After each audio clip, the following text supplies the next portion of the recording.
there is this idea of like, man must do things alone. That's how a real man is. And it isn't. Let's just reinforce that time and time again. Yeah. It's a mechanism we embody out of our shadows, out of fear. Yeah. So it appears in many ways that when we're lone wolfing, or we're in the kind of grips of our lone wolf shadow, that we're like fearless, but actually it's a completely fear generated way of being. Yeah. Almost a fear led generated way of being. So how the kind of like internal mechanisms, right? I'm going to talk about 3 internal mechanisms: the activation, self-sufficiency as a way of self-regulation, and meaning making of stories. All really important, right? So in deactivation, what happens is when closeness starts to occur and intimacy starts to occur with people, and that doesn't necessarily mean sexual intimacy, it just means that closeness with other people, it leads to an emotional shutdown. So I was at a wonderful event yesterday called Fellow. It's a supper club, and I was talking to a number of women there it was a supper club, so we're having some food. And they were talking about the number of times that they've dated men and things start to go really well and it feels like something's going anywhere. And then suddenly the man shuts down emotionally and disappears, or suddenly gets really, really busy and doesn't want to see them. But it's like things just fall off a cliff very, very suddenly. Yeah. Or they need space, or they suddenly are like, oh, I'm not into this. Like, I can't do a serious relationship yet. And they bail when there was no demand for a serious relationship potentially, right, in that moment. And this kind of displays all 3 of the things I'm about to talk about.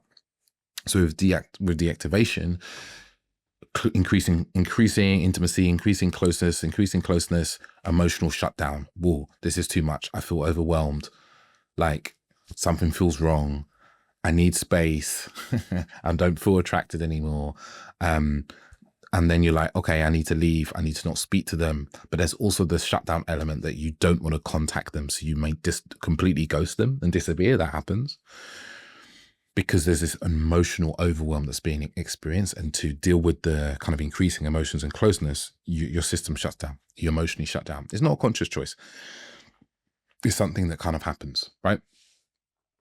And then there's this self-sufficiency as self-regulation.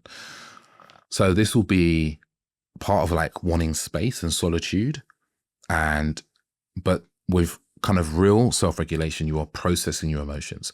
What happens for men who go into this kind of lone wolf way of being, yeah, your self-regulation is avoidance. So your workloads, your gym loads, you'll be super productive, you'll analyze mentally, you'll be in solitude, but it's just like, you're not actually being with the feelings. You're not really processing them. There is spiraling. Sometimes there's anxiety. Sometimes there's rumination, but there's not going to be actually a processing the feeling of like, oh, this feels overwhelming. Why does it feel overwhelming? Let me feel that sense of overwhelming. That's missing.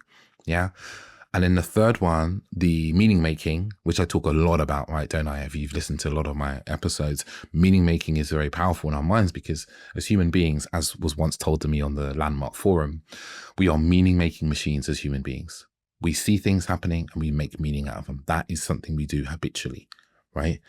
And this is what we do inside of kind of relational moments. And again, this doesn't have to be a romantic relationship, and I use examples of, it could even be in friendship.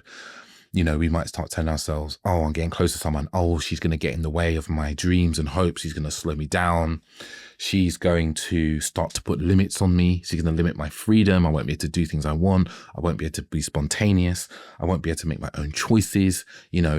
People don't really understand me. You start to tell yourself these stories as a way of creating distance between you and someone else. Yeah. To create a distance between you and the intensity of the feelings that you're feeling in that closeness, because it feels like too much, right?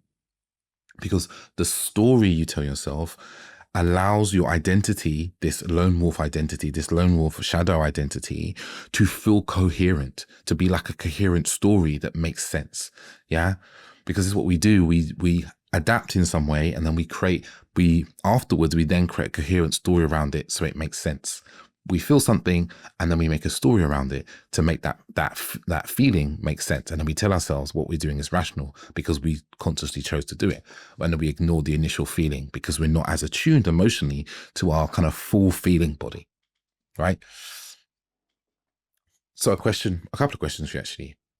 Do you calm yourself with connection or isolation? Second question, when closeness increases, what story do you start to tell yourself? What story does your mind start to create? Yeah. And even if you will say, oh, but it's true, I've got evidence. I don't care about your evidence. I just want to know what the mind starts to do. That's the only important aspect here. Again, you can write that down below. You can write on a piece of paper, whatever you want to do with it. So let's get into some of the deeper layers. All right.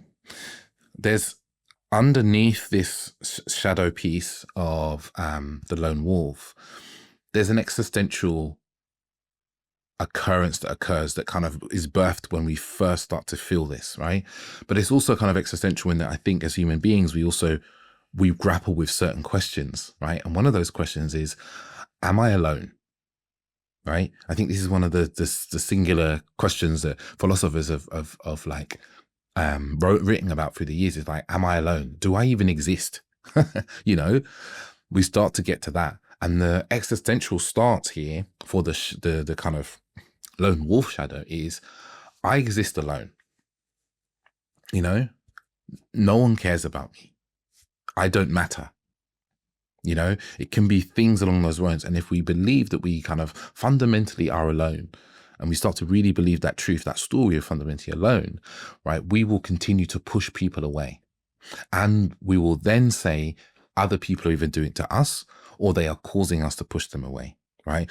Or we will justify it. We have an experience, a feeling, right? And then we create a story around it, as I just said, to make sense of it so that we can feel okay with that story. Yeah. And then there's another layer, right, which is like an attachment style layer.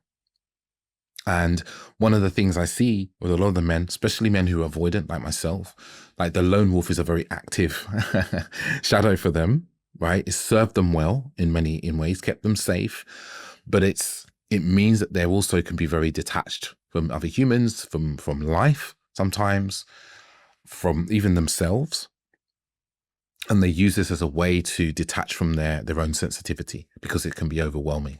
They feel a sensitivity, or maybe their emotional capacity isn't as large as it could be, right? So their way of dealing with that is to withdraw. So the lone wolf, I see it's a lot in avoidant men. I see it in a lot of men. I don't see it in women as much. Women more are social. They are groomed into being more social. They are taught to be more social in comparison to men.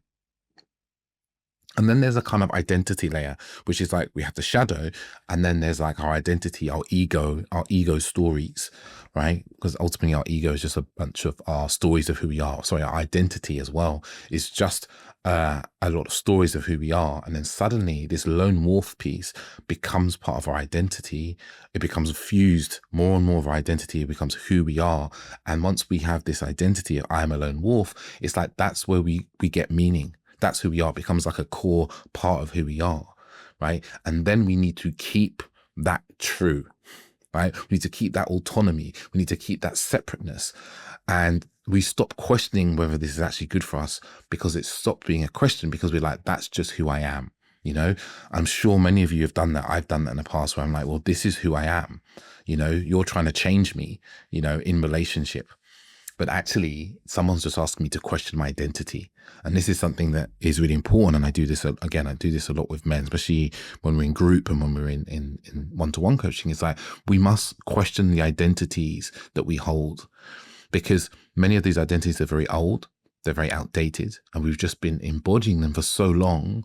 We have stopped wondering or stopped questioning their validity, right? Like, because really it's just a story we tell ourselves, like, I'm a lone wolf. I don't do X.